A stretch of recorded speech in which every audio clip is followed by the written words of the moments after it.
screwed, but like whatever.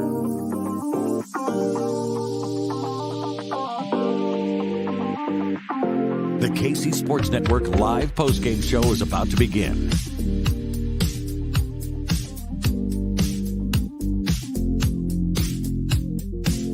KC Sports Network is the fastest growing sports media network in Kansas City. Millions of views, millions of podcast downloads, and the highest ranked Chiefs podcast network of 2022.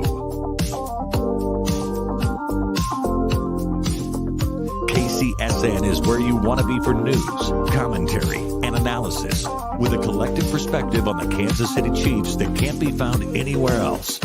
With more than 15 hosts, analysts, and former players you've watched play putting out nearly 20 shows per week, KCSN is a network for today's fan. Now, it's time for the KCSN live postgame show. Here's BJ Kissel.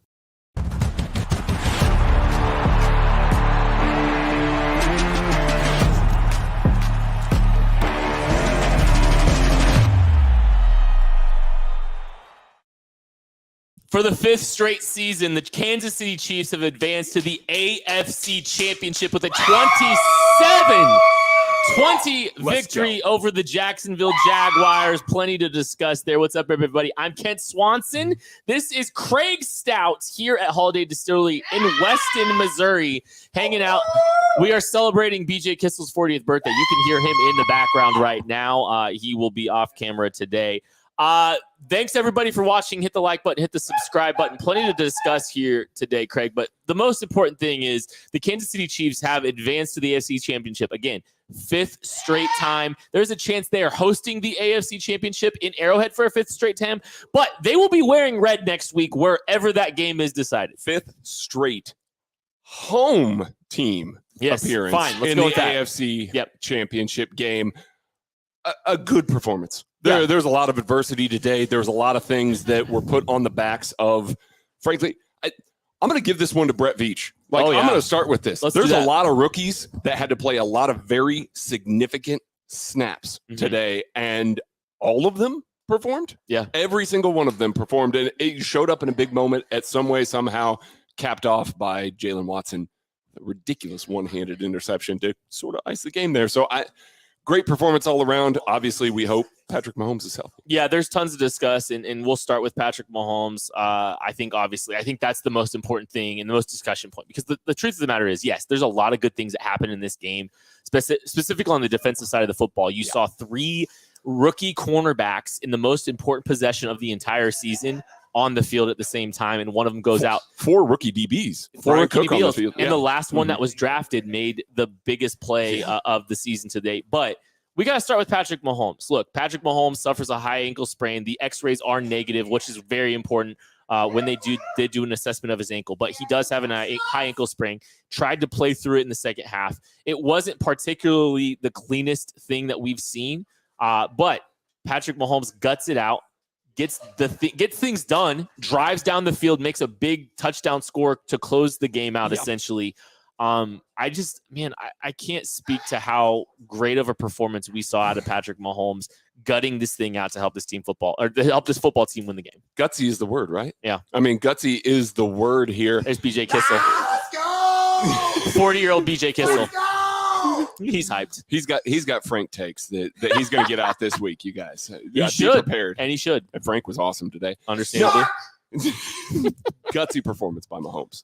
On one leg, essentially. Yeah. And, I mean, great job turning around, making plays, big, long drives there at the end of the game. A really efficient performance, despite being limited from doing some of the things that he typically does well. And, frankly, some of the things that he should have been doing. I'm sitting there next to you all game long, and every time that man went under center, I think both of us are just losing our minds. Like, what are we doing here? You're asking him to make stretch plays. They got to do something about that going forward here. Obviously, he's going to play next week. Good luck keeping him off the field, but they got to figure something else out with that. There's plenty that they're going to have to figure out here. And I think that's, I think that's the step moving forward. Patrick Mahomes is actually talking right now on air. And, I'm curious to see what kind of intel and insights we're going to get from him in his post-game presser, because like there's going to be a lot to dissect there. But I think one of the things when you look at, like, yes, there's some limitations to what they're going to be able to do schematically, I think, because I don't think that ankle's getting better to a point where, he's going to be able to operate under center the same way that we're anticipating. But I think a lot of their game planning might have been from under center, especially from the short yarders perspective. Yeah. So I don't know. It's going to be interesting to watch, but you look at his stats, 22 of 30, 195 yards, 2 touchdowns, 112.5 passer rating, 2 touchdowns and 0 interceptions, 6.5 yards per attempt. And just the thing that kills me about it is if you look at the receiving stats, there are 2 receivers that had more than 2 receptions today. Yeah. It's Travis Kelce with 14, Kadarius Toney with 5. Nobody else had more than 2 receptions the entire game. In fact, there's only 3 receivers that had more than 1 reception. Juju Smith-Schuster, 2 catches for 29 yards. But I think the thing is, hey, look, this team, their backs were against the wall with a quarterback operating on one leg, and their stars made plays. Patrick Mahomes found his key target. Travis Kelce wasn't the most, efficient from a yards per attempt perspective. 14 catches, though, 98 yards and 2 touchdowns from Travis Kelce. He needed his safety blanket in a big way in a big game. 17 targets. Gee, you think that the Jags were the 32nd ranked defense against tight ends? Andy Reid and Patrick Mahomes came out with a clear plan to get Travis Kelce the ball, and it worked. Not the cleanest game on offense, but that is to be expected when you are shuffling through backup quarterbacks, having to shuffle through a quarterback that is limited in what you can do in the game plan. But honestly, I was fairly impressed with what they did in the second half. I felt like they moved the ball pretty well in the second half. Isaiah Pacheco looked really good. Kadarius Toney looked excellent. Like, he really did look really good in a limited number of targets. It was good to see MVS make a big catch, Juju make a big catch.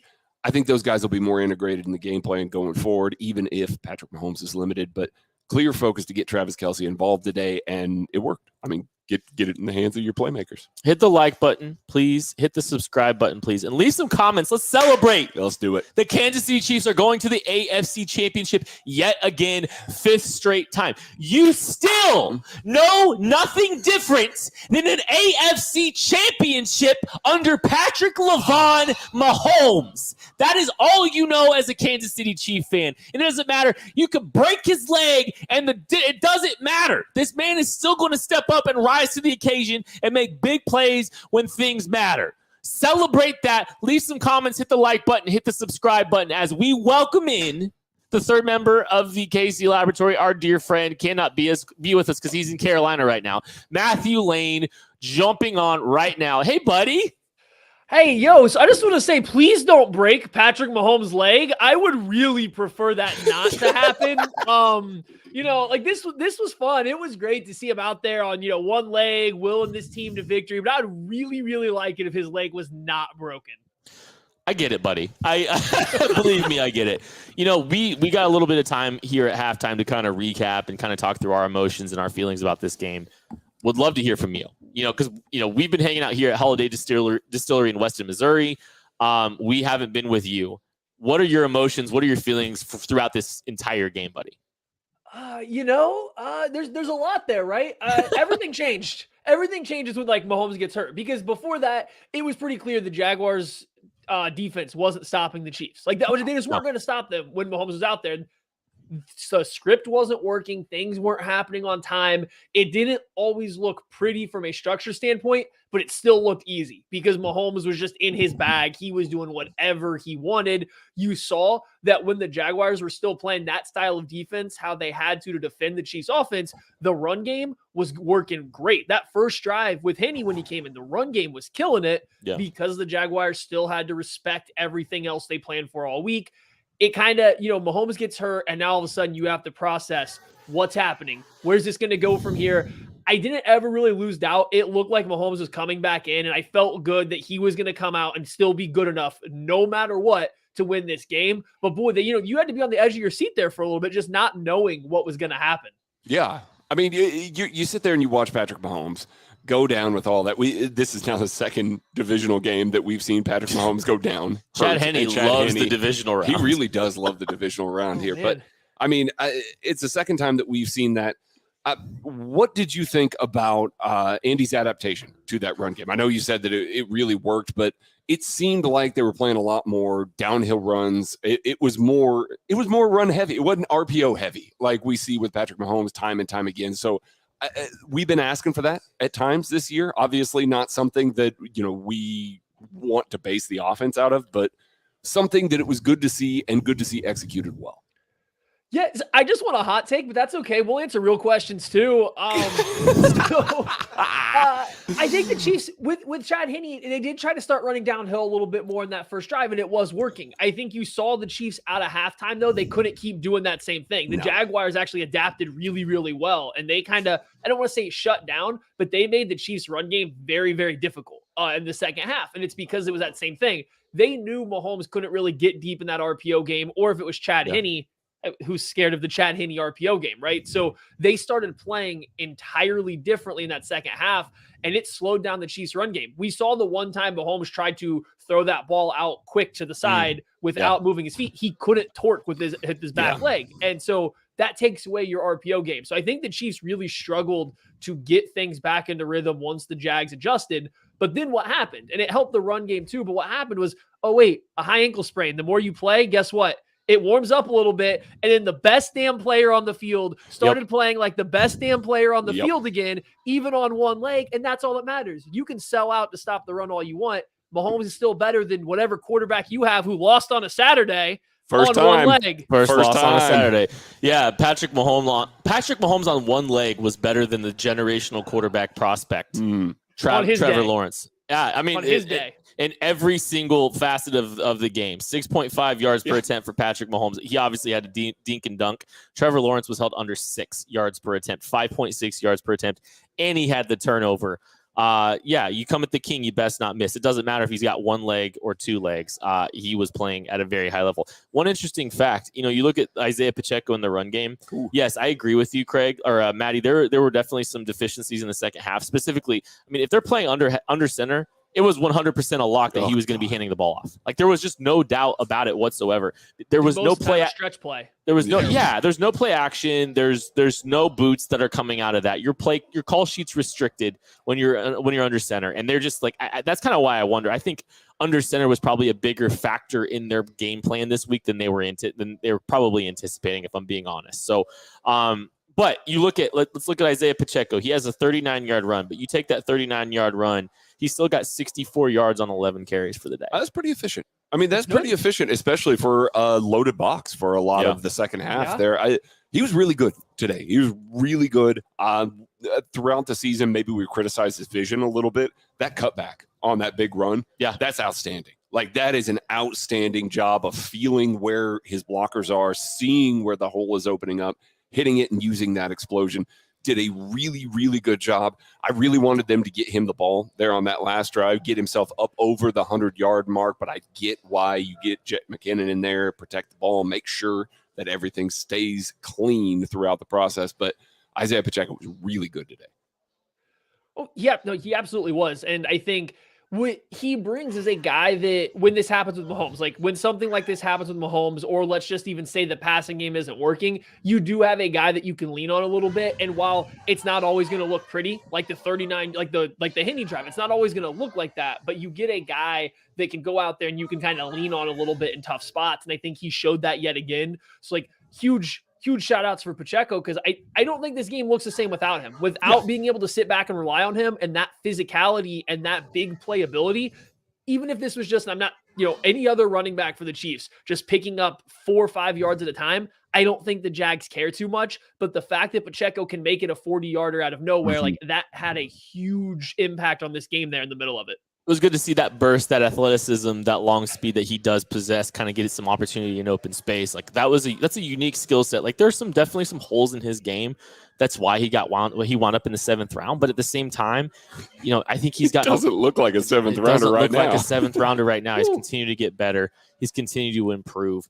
Tucker Franklin is continuing to improve as he gets here at KC Sports Network, and he is well prepared to tell us about DraftKings right now. Listen, there's still 2 more games this weekend. Woo! Well, really 3. There's 3. At the time we're recording this podcast, there's 3. But by the time you're probably listening to this, there's probably 2 more games. And the NFL playoff action continues. We're one step closer to Super Bowl 57 and for Super Bowl 57 and the NFL playoffs. You already know that I'm with our friends at DraftKings Sportsbook, an official sports betting partner of the NFL. New customers can bet just $5 and get 200 in free bets instantly. Plus, all new and existing customers can take a shot at even bigger payout with DraftKings stepped up same game parlays. Boost your NFL winnings with each leg you add up to 100%. Listen, I think DraftKings Sportsbook loves me making these same game parlays with the boost because I like to add all the legs and I like to get all the boosts, and they enjoy me making them. Now, here's what you got to do. You got to download the DraftKings Sportsbook app. It's a wonderful app. User experience is phenomenal. And use code KCSN. New customers can bet just $5 on the NFL Divisional round and get 200 in free bets instantly. Only at DraftKings Sportsbook with code KCSN. Minimum age and eligibility restrictions apply. See the show notes for details. Back to you, Kent. You have done the disclaimers a few times, my friend Tucker D. Franklin. I'm a big fan of DraftKings today. By the way, Travis Kelce, 2+ TDs and over 84 and a half. Ooh. Thanks, buddy. Hey, thanks everybody that's watching right now. Please hit that like button and please hit that subscribe button. We're hanging out here at Holladay Distillery in Weston, Missouri, having a great time, getting to hang out with Craig Stout. I'm going to get to hang out a lot with both of these two. We're going to be at the East-West Shrine Bowl starting this week, getting our eyes on a lot of different prospects. And we will be live next week. I don't know if we're allowed to announce the location of where we're going to be at live next week. It's going to be so fun. But we are going to be at a very fun location. In Vegas, baby. I think you can. We're going to be at the Wynn. At the Blue Wire Studios, live watch party for the AFC Championship between the Kansas City Chiefs and a to-be-decided team at a to-be-decided field. Give me the Bengals. Let's Give me go. The Bengals, baby. Keep the fraud goals out of here. We will be. Don't get me going. We'll all be reunited. It's going to feel so good, and we're going to be hanging out in Las Vegas at the Wynn at the Blue Wire Studios, watching the Chiefs game live. You're not going to want to miss that. So don't miss that and hit the like button, hit the subscribe button. Leave some comments as we celebrate. Run your mouth a little bit. The Kansas City Chiefs win 27-20 over the Jacksonville Jaguars. And oh, by the way, if you want, we do have an exclusive interview from Isaiah Pacheco that we got last year from the East-West Shrine Bowl before he was even a Kansas City Chief. We were the first people in Kansas City to talk to Isaiah Pacheco. So you can check that video out. It's a really cool video, and it still applies, today, even though it's been a full season. So there's some stuff there that you can check out. Great interview. It is a great interview. The interviewer was just phenomenal. Just elite. Really, I heard he was handsome. I bet he can squat a lot. Probably more than anybody that's sitting down that right now. Yeah. Okay, so can we talk defense yet? Yeah, it's time to talk defense. Oh, we have to. We absolutely have to talk defense.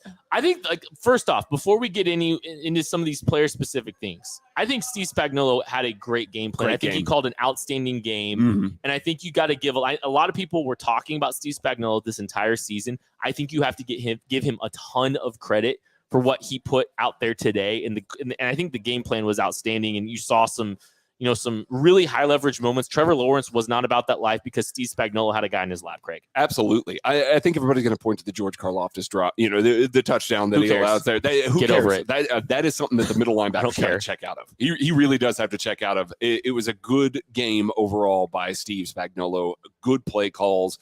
Great job blowing stuff up. They really set well on the screen game. They did a good job of topping the defense outside of one Christian Kirk drop over the top. They really did a good job of keeping Trevor Lawrence completely uncomfortable all game long. And we talked about going into this game, who's going to have the upper hand? Doug Peterson, an absolute schemer coming out on offense, or is it going to be Steve Spagnuolo, another good playoff schemer? It was Spagnuolo today. Unquestionably, it was. Trevor Lawrence and the Jacksonville Jaguars offense just couldn't get anything going all game long. And so hats off to Steve Spagnuolo today. He did a phenomenal job. Man, I think Doug Peterson, I thought did great too, though. I'm not going to hold back. I thought Peterson was absolutely great. I thought his game plan of all stretching the Chiefs horizontally nonstop with all the bubbles and the screens, the touchdown, getting Kirk lined up in the backfield when they had a running back on the field and the Chiefs not getting out of I thought Doug Peterson called a great game. When they were calling up his designer stuff, it was working. But here was the issue. Steve Spagnuolo put Trevor Lawrence through hell for the second time this season. Just lit absolute hell. Trevor Lawrence had no idea where the blitzes were coming from. When they were coming, they were getting on top of him before he had any idea. And the one big weakness that Lawrence has right now is he's so bad under pressure. As soon as there's a free rusher coming, you can almost see his mind goes immediately into fight or flight, but it's not football productive the way he goes about it. Yes, down the stretch, he made the spin out and scramble for a first down, which is a great play by him. And on that final drive there, on the field goal drive, I think he made another pass to the outside versus a pressure, but that was it. That was all he did under pressure all game.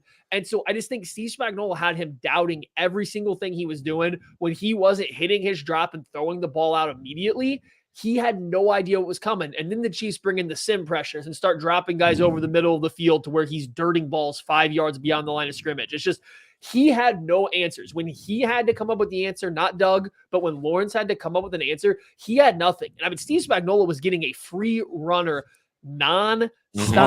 Constant. Yeah. This switch of having Justin Reed be the primary secondary blitzer instead of L'Jarius Sneed, like what it was in the first matchup, was huge. This is something the Chiefs have been doing down the stretch, but they were absolutely getting Reed free up the C gap or the B gap routinely in this game, and the Jags had no answer for it. And then that reduces your ability to hit the hot over the middle of the field. It was masterclass. And to see people get mad at Spags because George Karlaftis had to cover a running back, a guy lined up at running back for one play. I mean, come on. There's a lot more game to happen there. Like, Spags was fantastic. I'm a little spicy. Get over it. Get over it. Like, honestly, this team put 20 points on, this team gave up 20 points on the board. I think Spags called an outstanding game. And these are NFL players. These are good coaches. This is a Super Bowl winning coach that they're lining up against. He's got it was one drive, essentially one drive that was a long drive. Right. There's a short field Two short drive. fields. Two short fields. Led to points. That's a different problem. That's a different problem. Get over it. Just get over it. Absolutely. I want to really kind of hat tip, especially all of the rookie DBs. Yes. Every single one of them made a play today. It's almost like they deserve a toast, and we need to go to that later. But that's okay. We'll no, get go to for that. it. Go for it. You got a minute. You got a minute. We got a minute here. We got a minute. Jalen Watson was phenomenal today. Jalen Watson, that dude's not a 7th round pick. I mean, he is, but that dude's not a 7th round pick in the same way that Isaiah Pacheco isn't a 7th round pick. He played phenomenal today. He blew up several screens. He was a glue in coverage. He was absolutely on the back hip of every single receiver that he was on. He did a phenomenal job. And then to come up with a one-handed interception on the sidelines, that's what we've been asking for. You know, we've talked for years about Steve Spagnuolo's propensity to funnel passes to the sidelines and to try and force low percentage throws, and hoped that they could get some DBs that had some ball skills that could kind of create havoc and make life hard on receivers. Jalen Watson absolutely did that today and made, in my opinion, the absolute play of the day with that interception. Even beyond the interception, right? Like, you remove the blown coverage down the field, right? Yeah. He was phenomenal all game, but the interception, the tackle, what was it on second down to stop? I believe it was Christian Kirk where he peeled up and over and made the tackle short of the sticks. Like, he's played great. A lot of what the Jaguars were able to do against the Chargers was force the Chargers defensive backs to make plays, specifically not Derwin James. Everybody else go make a tackle. They kind of did the same thing to the Chiefs. And yeah, they were getting plays on the screens and those quick throws out to the sideline. But guess who wasn't missing tackles out there? Sneed, McDuffie, Jalen Watson. These guys were making the plays they had to. And then that interception, I mean, the ball was a terrible throw. It was just a bad throw, but Watson Willie's played pressure. It perfect. Sick Willie's catch, pressure. though. Oh, weird. It's Steve Spagnuolo affecting the play again. Wild. And so Watson played it great, though. He turned back. He knew he had help over the top, so he didn't have to worry about being overthrown. He was able to look back early and play the ball. He played it great, goes up and gets it. I mean, just absolutely outstanding play. And even beyond the interception, he was great. So, like, I thought the Chiefs did an excellent job with their coverage stuff downfield. You know, the middle of the field stuff was a little bit different, but like downfield, I thought they did a great job. And those rookie DBs, Juan Thornhill, give him some credit too. Yes. They made a couple really nice plays on some vertical passes down the field. Like, he was showing his range again. So this is good game by the back end players, I think. I know some people are going to be disappointed that he didn't finish those plays, Juan Thornhill specifically, but like the one in the end zone. Yes. I mean, but at the same time, like, look, I think you take any stop, any play whatsoever, whether or not it's an interception. Obviously, you want to finish those plays, but in crunch time, like just getting there to make a play on that football was massive, and he was well positioned. The play that he made on that Christian Kirk throw in the middle of the field, perfect timing. You can't play a ball better than that. You absolutely can't. Thankfully, Chris got there too, because that ball couldn't be driven. Like that helped. I did want to say on the end zone play, this was something you and I talked about how Thornhill was late on some of these cover 2 rotations, and that's exactly what they was. McDuffie did a good job carrying as long as he could before peeling off to the flat. But earlier this year, there were plenty of times where Juan was late on getting to that rotation. He wasn't in this game, and he put himself in the perfect position to what should have been an interception, but that's fine. Marvin Jones, great contested catch receiver. Just make sure you knock it down. It's like that was a great play by him, because this is something he struggled with for much of the year. Okay, before we pivot off of defense, move on to the next stuff, we got to give a lot of praise to this defensive line. Absolutely. Oh, my God. Chris Jones, I am so sad that he didn't get a sack today, because he was fantastic. He really was great all game long. People are going to look at his box score and say, it didn't affect the game very much. I can't wait to hear that, next offseason or something like that. Chris Jones in the playoffs. He was fantastic today. He really was fantastic today. Oh, my goodness. Frank Clark was phenomenal today as well. Took over a couple of drives. Can we just give Chris Jones an honorary sack and just shut everybody up? Please. Yeah, let's do that. Mike Dana did a good job as well on the interior. And then Colin Saunders flashed a few times. I mean, listen, I don't know how Colin Saunders manipulate. This is part of Spags and manipulating, the protection scheme and everything like that. Colin Saunders gets more unblocked pressures than anybody else, and he maximizes them. Holy cow! He hit Trevor so hard on that play. It's because he played linebacker one game last year, and now they treat him as a Mike. Listen, I'm fine with it. You want to keep treating him as a Mike? Let him. Yeah, put him back at Mike. Yeah, I know. But I mean, there's that too. The defensive line was so good today. They really were. They were a big. I mean. Yeah, like I think the disruption that you had up front, like Trevor Lawrence, I think we talked about this a little bit. There's a difference between Trevor Lawrence against pressure and Trevor Lawrence in clean pocket. Yes. Like I think Maddie called him a top 3 quarterback when he plays 7-on-7, and he's absolutely right. And like some of the throws that Trevor Lawrence put on tape today are ridiculous. Like I hope people appreciate some of the stuff that he was putting on tape, because he was throwing absolute dots. I know it was the short to intermediate, but 2 things I think the Chiefs did a really good job of. I think they, like you said, to your point, to your credit, they created some pressure. They got some quick pressure. They blitzed pretty well. I think they did a pretty good job taking away some of the short to intermediate stuff as well, though, too. He was really uncomfortable in the places. Like, if you look at last week's game where the comeback occurred, Trevor Lawrence wasn't just dropping a bunch of, throws 10 yards plus. Like, he hit a couple. Yeah. But really what it was is he was dunking his way down the field. And the pressure that Frank dropped out and took away his hot read there late in the game, that was phenomenal. Great job. They did a great job with that. Yeah. The third down defense, like all third downs aren't created equally, but like some of the third and shorts, I think the Chiefs defense on third and short was really impressive too. Yeah. Like there was some, I'm curious to see once you kind of get into some of the charting a little bit here, but there were some high level moments on third and short that, I was pretty impressed with. It seemed like situational football where you kind of look at it like, okay, we saw this team dink and dunk down the field last week. You're probably anticipating some third and shorts because you're looking at this team dinking and dunking down the field still a little bit. That's the bread and butter that won them that game last week. Okay, well, what does this team do? They're better on third and short than the Jaguars were this week, Maddie. Well, and that's kind of what even got the Chiefs in a little bit of trouble was how many times the Jaguars picked up 5, 6, 7 yards on second down. Like they were giving themselves a lot of third and manageable. Anytime they got into third and long in the first 3.5 quarters, it was doom. I mean, it was over for them. We've already talked about defensive lines playing good. Steve Spagnuolo's in his bag. So they kind of had to get those big plays on second down. And to their credit, they did.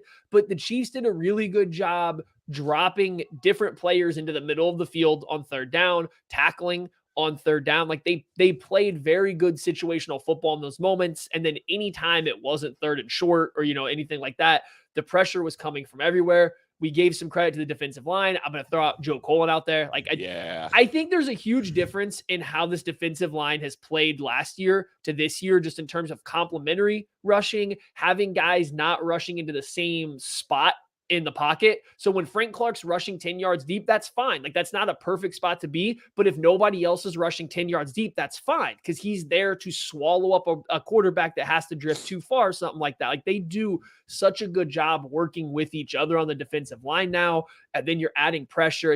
It was a complete defensive performance. And I think some people are going to see the 20 points and maybe scoff at it a little bit, especially because there was a unforced fumble in there and things like that. But man, you remove some of these long returns that set the Jaguars up with short fields and stuff. And this defense played absolutely outstanding versus a team that, what they score in the second half, 27 points or something last week. Yes. And they didn't even get to that in this game. Not even in this game. They didn't get to that same number. I think that's what's give this team credit, give the Chiefs credit, because they didn't charger it. And look, the Chargers defense has more talent than the Chiefs defense. I mean, they've got a ton of talent on that side of the football, and they've got talent all over the field there. And the Chiefs, they're the ones that responded. They're the ones that, kind of kept this offense at bay. They didn't let, things snowball on them in any way, shape, or form. They had quick pressure in the middle. Chris Jones is a big factor in that. Oh yeah. Obviously. Yeah. But I just credit to them for not letting things snowball in any way. They kept fighting. They kept gutting it out. They're living to fight another day. And, there's I think there's some good situational football from the Chiefs. And that's pretty impressive considering the amount of rookies that this team is putting on the field. All you hope for when you are relying on this defense is they can come up with a couple of stops when you need them to, because it's very clearly built around Andy Reid, Patrick Mahomes in the offense, as it should be. I'm not arguing that, but in situations like this, Mahomes goes down, Mahomes is on one leg, and you say, hey, defense, pick us up a little bit. And they do in a big way. Listen, they won the turnover battle 2-0. Yeah, you can say all you want about that unforced, turnover and all of that. Jalen Watson coming up with that pick.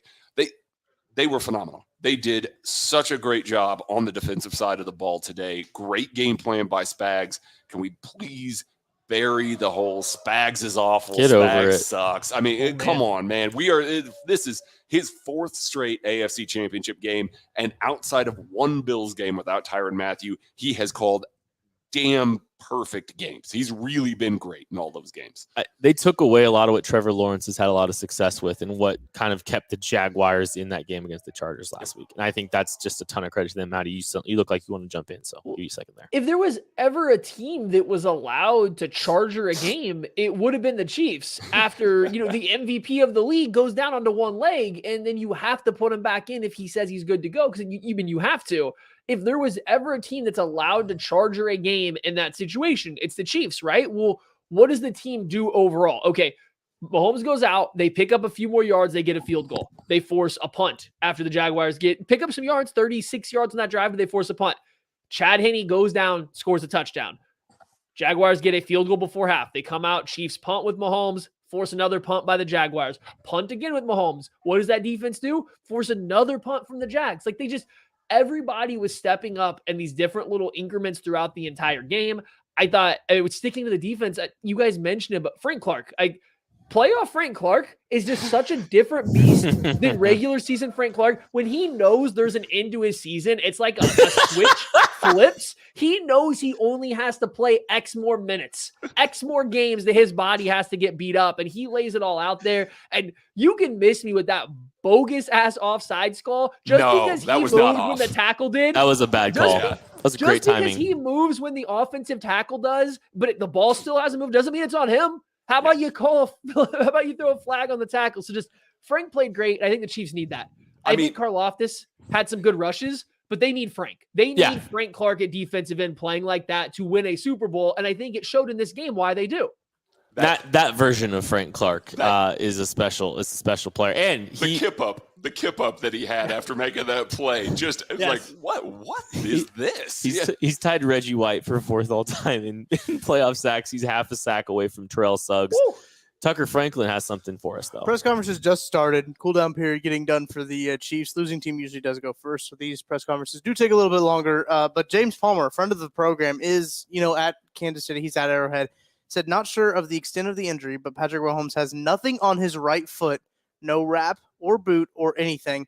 He's in the same sneakers he came into the stadium with. Also, not much of a limp, to be honest. We'll see. Yeah, we're going to find out that Patrick Mahomes, his ankle's made of some element that doesn't exist on the periodic table that they found. Call up Bobby. Mahomes Alon. Like, it's just that's why Bobby said I am zero worried. Yeah, like I think maybe we're going to find out his ankle's made of like Stretch Armstrong or something. Another thing from James Palmer, QB coach Matt Nagy was walking off the field and turned and looked at me and just said, "Warrior." There's a little interesting nugget there. I found some other stuff. I don't know where to start. I think the funny thing is injuries. Patrick Mahomes, it's described as a tweaked ankle. According to that is a high ankle sprain. I can tell you that now. Andy Reid says Patrick Mahomes tweaked his ankle. Adds that he had X-rays. That is from Mackenzie Nelson from NBC 41. Did you see L'Jarius's injury officially? No. A nose.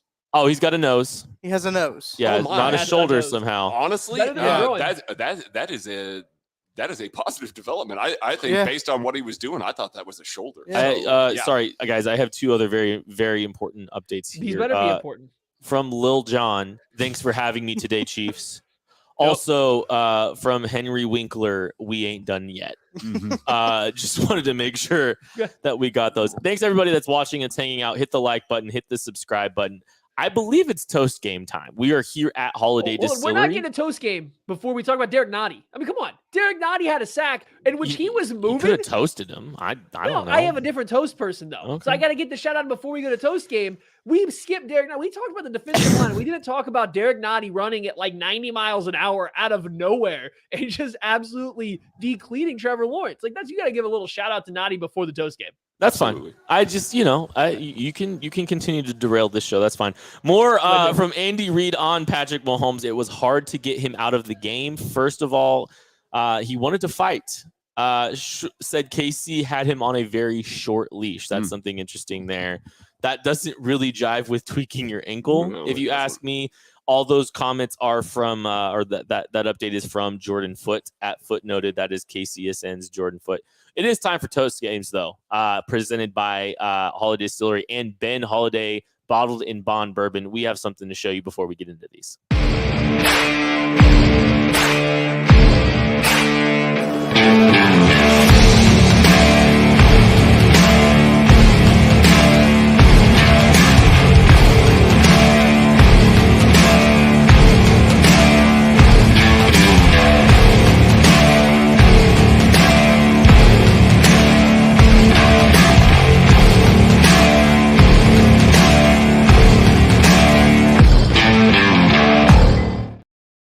Here at Ben Holladay, or at Holladay Distillery, celebrating with some Ben Holladay Bottled in Bond Bourbon. That was that video there. Thanks, everybody that's watching. Hit that like button. Hit that subscribe button. We appreciate everybody that has been hanging out. The Chiefs have won 27-20. They advanced to the 5th straight AFC championship under Patrick LaVon Mahomes. You know nothing less than an AFC championship game appearance under Patrick LaVon Mahomes. It is time for toast games, though. And we are going to start. I'll lead us off with one. Leave some comments if you wouldn't like. If you would like, just go ahead and leave some comments with some potential toast games. We might even be getting a special celebrity toast game here in a second here as well. Yeah, I think if you're watching the video, you know exactly. I'm into this now. You saw that. But I'm going to start. And obviously, someone might go with Mahomes. I don't know. I'm going to go with Kadarius Toney. Kadarius Toney had a very big game today, and it wasn't necessarily like the biggest stat sheet performance. 5 catches, 36 yards, 1 carry for 14 yards. But he was one of the guys that sustained offense on this team differently than anybody not named Travis Kelce. There's only 3 guys that had more than 1 catch in this game. Kadarius Toney had 5 of them. And so my toast game goes to Kadarius Toney.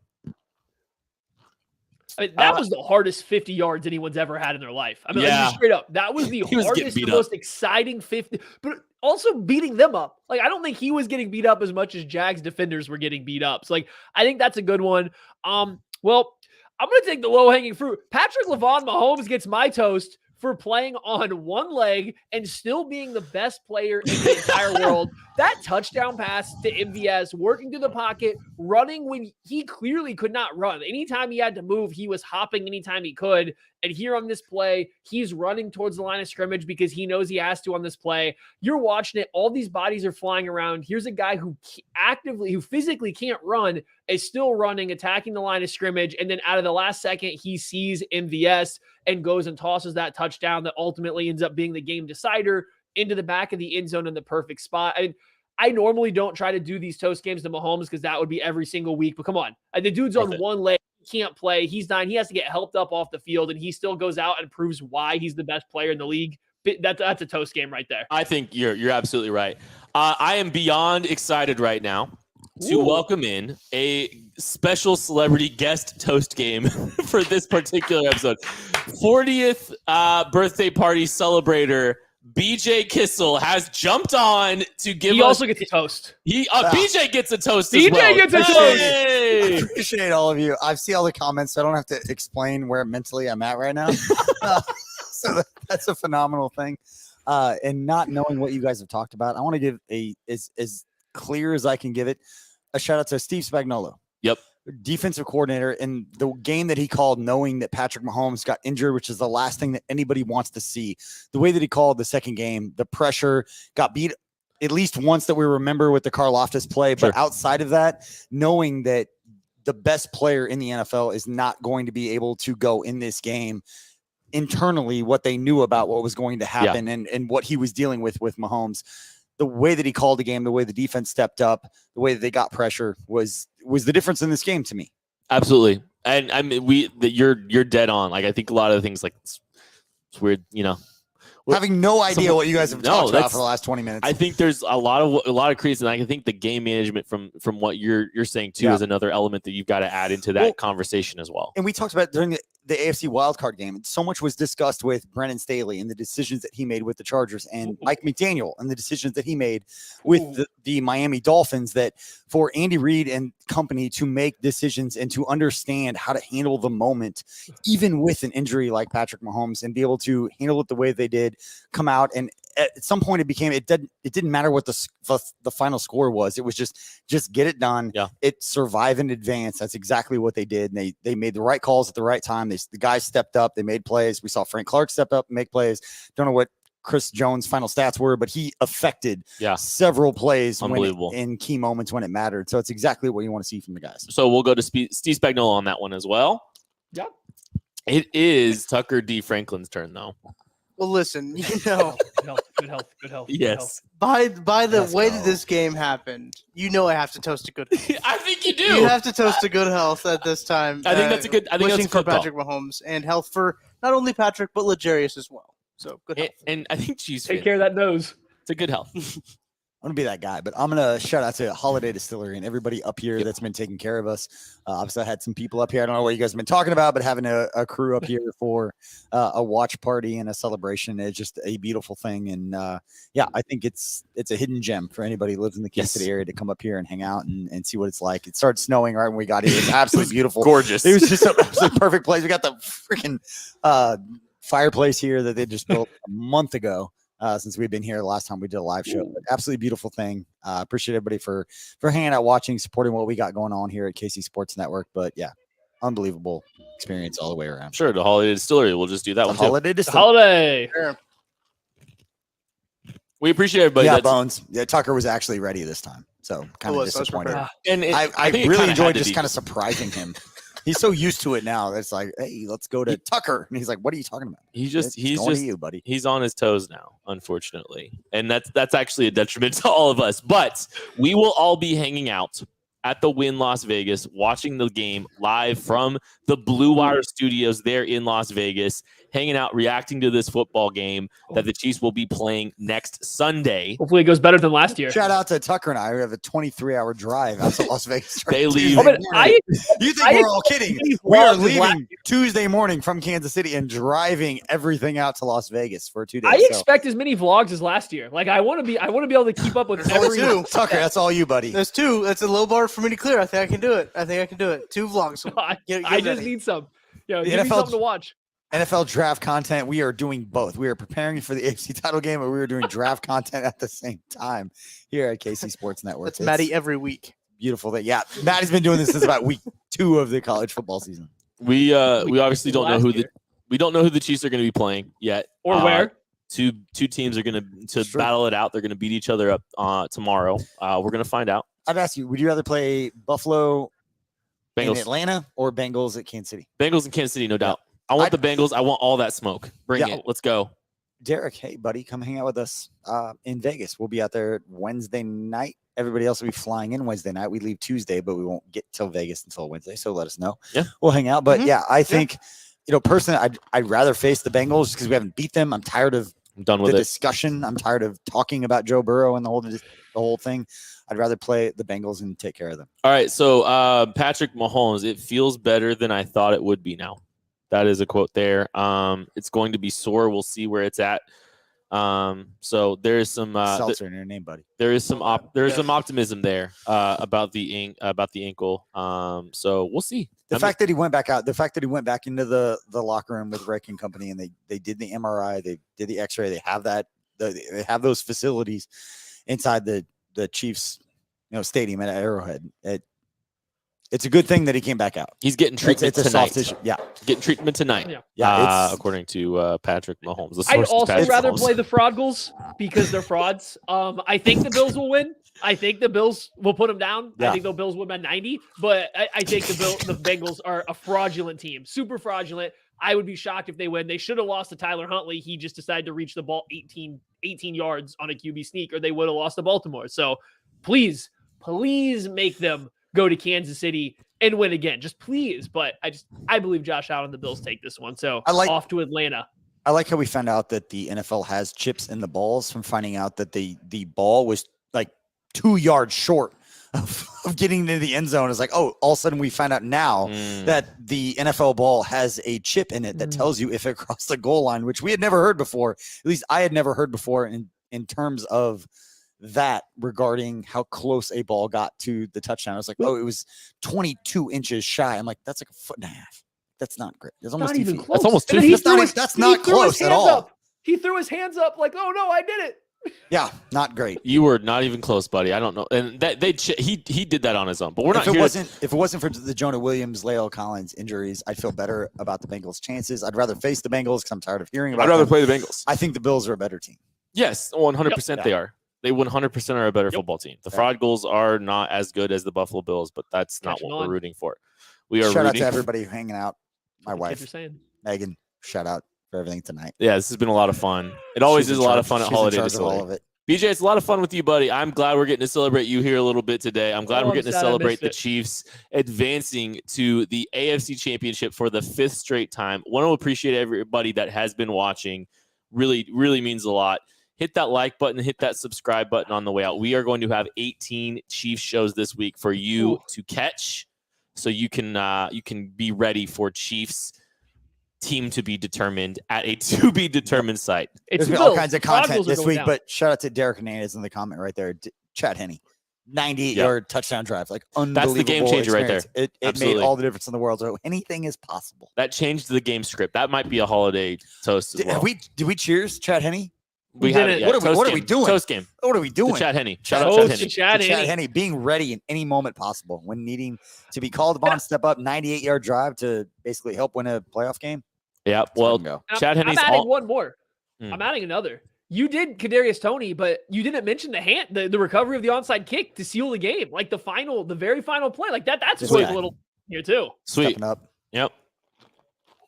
Well, look here. Chad Henne's almost 40. BJ Kissel is 40. We're going to go celebrate him a little bit. Thank you, everybody that has been watching. Hit the like button. Hit the subscribe button on the way out. We will catch you next week as we will be covering Chiefs in the AFC Championship for the 5th straight time. We will Championship. all be together. It's going to be a lot of fun. It looks like Patrick LaVon Mahomes will be playing, and we will be there to watch greatness. We'll catch you later. Imagine he not said. playing in a championship.